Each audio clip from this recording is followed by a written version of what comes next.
Everyone, good Yontiv. Our tradition teaches that on Yom Kippur, all sins between us and God are forgiven. But for those between us and other people, we must reconcile with those individuals in order to achieve atonement. So tonight, we will discuss effective apologies in repairing broken relationships. In her book entitled A Good Apology, Dr. Molly Howes shows us how to embrace this essential skill. If the wounds inflicted through harsh words, selfishness, lack of respect, and the like go unaddressed, the pain caused will fester, and that's how relationships erode. The adage, love means never having to say you're sorry, is false, according to Dr. Howes. Rather, she affirms that love requires you to learn how to say you're sorry well. Why should we have to apologize? Dr. Howes teaches the first reason is to do it for yourself. Until we fix our mistakes, we carry the weight of regret, and we cannot become our truest selves. In the Bible, for example, Jacob tricked his brother Esau and fled, damaging their bond. 20 years later, Jacob finally apologized, leading to a tearful reunion. The patriarch faced his harmful behavior, regained his sibling, and grew as a human being. Now, admitting wrongdoing can be very hard. It may evince feelings of guilt. But our tradition holds that guilt is not a bad thing if it is a motivator for improvement. And note that this is different from shame. Guilt is feeling bad about what you've done, but shame is feeling bad about who you are. Admitting our mistakes is central to the prayers we recite on Yom Kippur, most notably the Al-Chet, a litany which focuses largely upon how we treat one another. Indeed, the Hebrew word for sin, chet, is best translated as missing the mark, sort of like an archer who doesn't quite hit the bullseye. This means that with proper attention, we can get closer to the mark and become who God intends us to be. This process can take time, which might be frustrating because many of us prefer quick fixes.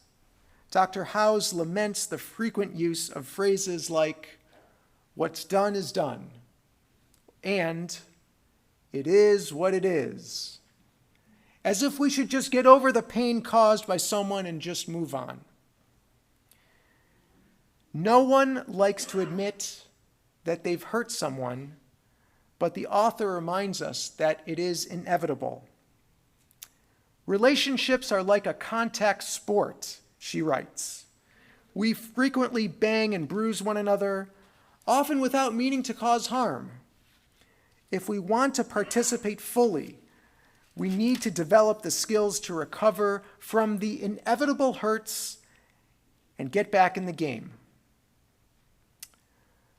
So Dr. Howes outlines 4 steps for a good apology. Step 1, you have to understand the other person's injury, including the impact of your actions, by actively listening. It is not easy to learn of and accept how we hurt someone, in part because our egos protect us from criticism. We are tempted to interrupt the wounded party with statements such as, "Well, that's not what I meant." Or we deny their claim altogether. "I never said that." We tell ourselves that he's just being oversensitive, or he's just flat out wrong. Dr. Howes wrote that for this step, what's most important is to fully Focus on the other person. This is powerful not only for the listener, but also for the one whose story is being heard. This requires humility, suppressing one's ego to allow another's concerns to register. As C.S. Lewis wrote, humility is not thinking less of yourself, but thinking of yourself less. Step 2, articulate a sincere statement of regret. You have to name the actions for which you are taking responsibility and apologize for the harm caused. I personally had the opportunity to do this over the summer at a funeral. I was on my way to a funeral, and I drove into the chapel parking lot 15 minutes before the service was about to start, and the parking lot was completely empty. Two men who worked at the funeral chapel looked at me with sort of an odd expression. I knew there was something wrong. I got out of my car and I asked them, isn't the Smith service starting in 15 minutes? Their name was not Smith. I changed their name. They looked at each other and they looked at me and they replied, no. I was totally panicked. I looked at the email notice that went out to the congregation on my phone, and I realized I went to the wrong funeral home. I didn't pay enough attention. Total rookie mistake, complete amateur hour. Now, for a rabbi, this is the equivalent of that nightmare many of us have had when we show up at school with no clothes on. And so when I finally arrived at the right place, 30 minutes late, I apologized profusely. Thank God the family forgave me. I was so relieved that I laughed along at a few well-deserved jokes at my expense. But my error didn't just affect the family, it impacted everyone who was there for the funeral service. And so at the start of the service, I again apologized, taking full responsibility. Step 3. Make reparations. Dr. Howes wrote that words are good, but they are not enough. Rather, you need to discuss how to fix what was broken. Doug Conant, the former CEO of Campbell's Soup, said the following: you cannot talk your way out of something you behaved your way into. You have to behave your way out of it. In other words, actions speak much louder than words. And finally, step 4, you have to make a plan so that the mistake does not recur. As it happens, Dr. Howes' formula is very much in line with our tradition. The brilliant medieval scholar Maimonides had a similar 4-step process for teshuvah, or for repairing missteps. First, stop doing the bad action. Second, feel remorse. Third, offer a verbal confession. And finally, resolve and plan to never repeat the action. We all have people whom we've wronged, and now is the time to make amends.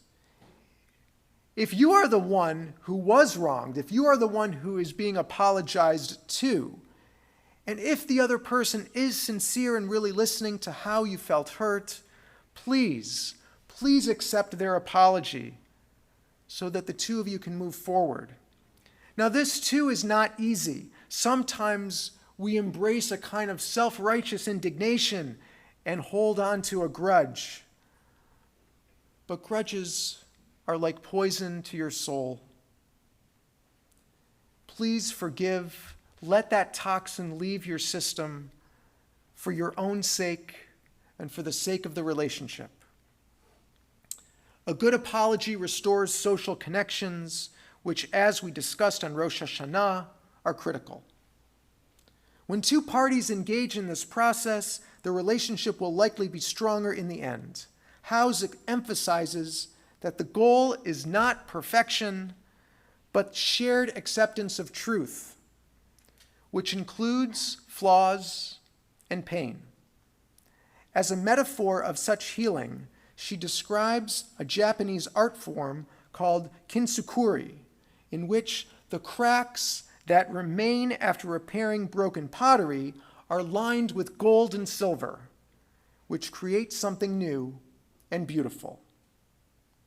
I hope that you will follow this advice and resolve interpersonal tensions, and may we all have a year of blessing. Gemar Chatima Tova, may we be sealed in the book of life. Amen.